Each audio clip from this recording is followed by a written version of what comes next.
उत्तर प्रदेश की करहल सीट पर सबकी नजर है।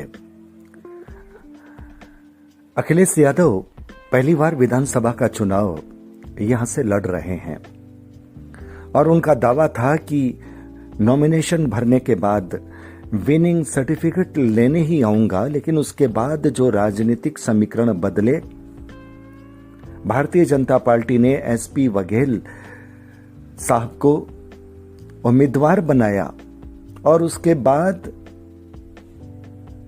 जिस तरह से भारतीय जनता पार्टी के शीर्ष नेतृत्व ने करहल पर अपना ध्यान दिया, उसके बाद अखिलेश यादव जी को लगने लगा कि करहल सीट पर जीतना अब आसान नहीं है, मुश्किल हो गया है और शायद उसकी वजह से उनको नेताजी, चाचा जी, अपने पूरे कुनबे को लेकर के आना पड़ा और मतदाताओं को बताना पड़ा कि यादव परिवार एक साथ है और मुलायम सिंह यादव जी की इस उम्र में, जबकि उनकी शारीरिक स्थिति बहुत अच्छी नहीं है, उसके बावजूद उनको लाना, उनसे भाषण बुलवाना, ये बहुत कुछ ये बता रहा है कि करहल सीट वास्तव में अखिलेश जी के लिए बहुत आसान नहीं लग रही है। चुनाव परिणाम कुछ भी आ जाए वो अलग बात है, लेकिन समीकरण जिस अंदाज में दिख रहे हैं उस अंदाज में करहल सीट फंसी हुई लग रही है। आज हम बात करेंगे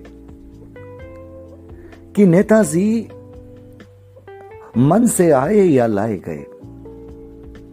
आज हम इस बात पर भी बात करेंगे कि नेताजी ने उधर अपनी पुत्रवधू अपर्णा यादव, जो कि भारतीय जनता पार्टी के परिवार के सदस्य बन चुकी है, उनको जीतने का आशीर्वाद दिया था। एक तरह से कहा जाए यह भारतीय जनता पार्टी को जीतने का आशीर्वाद था और दूसरी तरफ वो अखिलेश यादव के समर्थन में उतरे या उतरवाए गए, ये कुछ भी हो सकता है, लेकिन उनकी उपस्थिति हुई। आखिर वास्तविक आशीर्वाद किस तरफ है? आज के वीडियो बनाने का मुख्य उद्देश्य यह है, मैं करहल सीट पर आंकलन करने का मेरा कोई उद्देश्य नहीं है। मुलायम सिंह के भाषण को, जो वीडियो क्लिप है, उसको आप अगर ध्यान से सुनते हैं, उस भाषण से यह पता चल जाता है कि मुलायम सिंह यादव जी का, नेताजी का वास्तविक आशीर्वाद किस तरफ है। एक तरफ दिल का आशीर्वाद है और एक तरफ मजबूरी है। नेताजी यहां पर मजबूर दिखते हैं और अगर दिल से उनका अखिलेश यादव के लिए आशीर्वाद होता तो नेताजी को अपने भाषण में जहां किसान याद रहे, जहां फसल याद रही, जहां युवा याद रहे, भीड़ की तरफ जिन्होंने आभार ज्ञापित किया, वो अखिलेश का नाम आखिर क्यों नहीं लिया? और सबसे बड़ी बात, जब अखिलेश यादव जी को यह लगा कि नेताजी अब अपना भाषण समाप्त करने वाले हैं, तब बताया जाता है कि उन्होंने एक चिट भिजवाई, संभवतया धर्मेंद्र यादव जी के पास, जो कि मुलायम सिंह जी के बिल्कुल पास में खड़े थे और उस वीडियो में देखा जा सकता है, वो क्लिप बता रही है। उसमें धर्मेंद्र यादव जी ने नेताजी को बीच में कहा कि वोट मांगिए। वोट मांगने की बात आई, तब भी नेताजी ने अखिलेश का नाम नहीं लिया और यह कहा यहां से जो भी उम्मीदवार है उसको जिताइए। इसका मतलब क्या है? क्या एक बाप अपने बेटे का नाम भूल सकता है? अगर उसके दिल में अपने बेटे को जिताने के लिए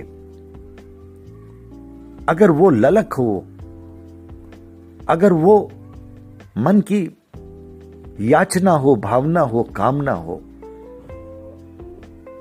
तो क्या वो अपने बेटे का नाम नहीं लेगा? बल्कि भाषण के शुरुआत से ही अपने बेटे का नाम आ जाना चाहिए था, लेकिन वो नहीं आया, बीच में भी नहीं आया, अरे आखिर में भी नहीं आया। वो तो तब आया जब मुलायम सिंह जी ने ये कह दिया कि यहां से जो भी उम्मीदवार हो उसको जिताइएगा। तब धर्मेंद्र बोले, भैया अखिलेश। तब उनको कहना पड़ा कि अखिलेश को जिताइएगा। अब बस इस भाषण के इन शब्दों पर आप गौर कीजिए। उससे यह लग रहा है मुलायम सिंह आए नहीं, मुलायम सिंह लाए गए हैं। अगर मुलायम सिंह नेताजी अपनी इच्छा से आते, उनके मन में यह चाह होती कि मेरा बेटा करहल से जीते, भारी मतों से जीते, तो उनके भाषण की जो शब्दावली है, जो अंदाज है, वो अलग होता। लेकिन यहां पर बिल्कुल ऐसा नहीं था। इसका अर्थ यह निकलता है कि मुलायम सिंह का असली आशीर्वाद अपनी पुत्र वधू के साथ है, और यहां पर एक मजबूरी है जिसने बाप को मजबूर किया है बेटे के साथ खड़े होने के लिए। क्योंकि मुलायम सिंह इस बात को जानते हैं कि जिस पार्टी पर उनका एकाधिकार था और जिस बाप ने अपने बेटे को मुख्यमंत्री बनाया था, उस बेटे ने बाप को, चाचा को किस तरह से साइड लाइन किया। यह अलग बात है कि नेताजी की स्वास्थ्य की स्थिति है, वो भी बहुत अच्छी नहीं रही, लेकिन उसके बावजूद भी जो सम्मान एक पिता को, एक चाचा को दिया जाना चाहिए था, वो सम्मान एक बेटे के द्वारा नहीं दिया गया, क्योंकि सत्ता का पावर बीच में आ गया। कहीं यह तो कसक नहीं थी नेताजी की कि वो अपने बेटे का नाम भूल गए या अपने बेटे का नाम लेना नहीं चाहते। कई बार होता है कि कोई शब्द सही वक्त पर आपकी जुबान पर नहीं आता। हो सकता है कि बेटे का नाम भी जुबान पर ना आए, लेकिन यह तो कह सकते थे कि मेरे बेटे आपके भाई यहां से खड़े हैं। यह कहा जा सकता था, लेकिन यह भी नहीं कहा गया, नाम भी मन से नहीं आया। नाम तो थोपा गया, बाद में बताया गया इसका अर्थ क्या है। और तब मैंने कैप्शन दिया कि नेताजी का असली आशीर्वाद किसको है, और यह विश्लेषण करने की मैंने कोशिश की। उनकी शब्दावली, उनकी बॉडी लैंग्वेज, उनके बोलने का अंदाज। आप ये नहीं कह सकते कि नेताजी अस्वस्थ हैं इसलिए वो नहीं बोल पाए, ये नहीं कह सकते, क्योंकि जिन्होंने किसान की बात की, पैदावार की बात की, युवाओं की बात की, भीड़ के प्रति आभार ज्ञापित किया और यह भी कहा कि हम आपके लिए काम करेंगे, आपके सपनों को पूरा करेंगे, ये वादा करते हैं, या मैं आपको आश्वस्त करता हूं। ये इतनी बातें जब नेताजी कह सकते हैं, तो क्या ये नहीं कह सकते कि मेरा बेटा अखिलेश यहां से उम्मीदवार है? आखिर उन्हें ये क्यों कहना पड़ा कि यहां से जो भी उम्मीदवार हो, ये जो भी, ये बताता है कि नेताजी के मन में बहुत बड़ी दूरी है। यहां आने की एक दिखावटी कोशिश है, आप कह सकते हैं एक बाप की मजबूरी थी। असली आशीर्वाद लगता है नेताजी ने अपनी पुत्र वधू को दे दिया है।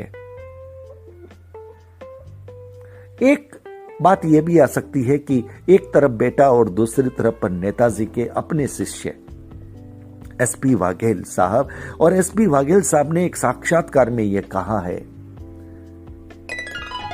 कि गुरु की निष्ठा चाहे किधर भी क्यों न हो, लेकिन गुरु का आशीर्वाद उसके शिष्य के लिए होता है। इस बात को भी भूला नहीं जाना चाहिए। कहीं यह भी हो सकता है कि अपने शिष्य के सामने अपने बेटे को इस रूप में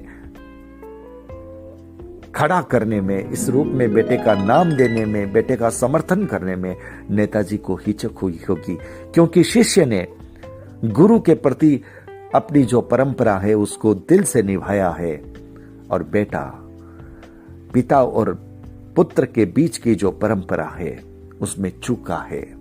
इसलिए हो सकता है कि नेताजी का मन ही नहीं था अखिलेश का नाम लेने का, और शायद इसलिए वो कोई भी उम्मीदवार ऐसा कह गए।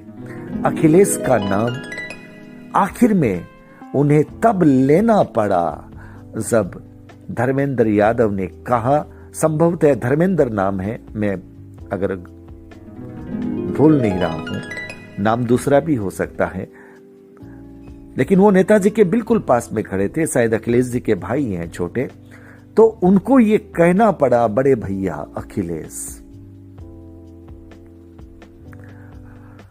और ये जो बॉडी लैंग्वेज है, ये जो बोलने की शैली है, परिवार एकजुट दिखाया गया, लेकिन समझ में नहीं आया, क्योंकि बस में शिवपाल यादव जी की जो स्थिति थी वो भी लोग समझ रहे थे, और शिवपाल यादव जी के लिए कुछ कहना अधिक उचित नहीं होगा, क्योंकि जिनका स्वाभिमान बिक जाए, जो अपने सम्मान की रक्षा नहीं कर पाए, जिनके लिए सत्ता ही सब कुछ हो, वो कहीं भी बैठ सकते हैं। गनीमत है कि अभी बस के उस हत्थे पर बिठाया गया है। तो व्यूअर्स, इस वीडियो को लाइक, शेयर और चैनल को सब्सक्राइब करना आपकी जिम्मेदारी। पता नहीं विषय का विश्लेषण मैं कितना कर पाया हूं, लेकिन ये वीडियो क्लिप मैंने 2 बार देखी, और 2 बार देखने से मुझे यह एहसास हुआ कि मुलायम सिंह आए नहीं थे, लाए गए थे। आपका क्या विचार है? आप कमेंट बॉक्स में अपनी बात बता सकते हैं। बहुत बहुत आभार, नमस्कार।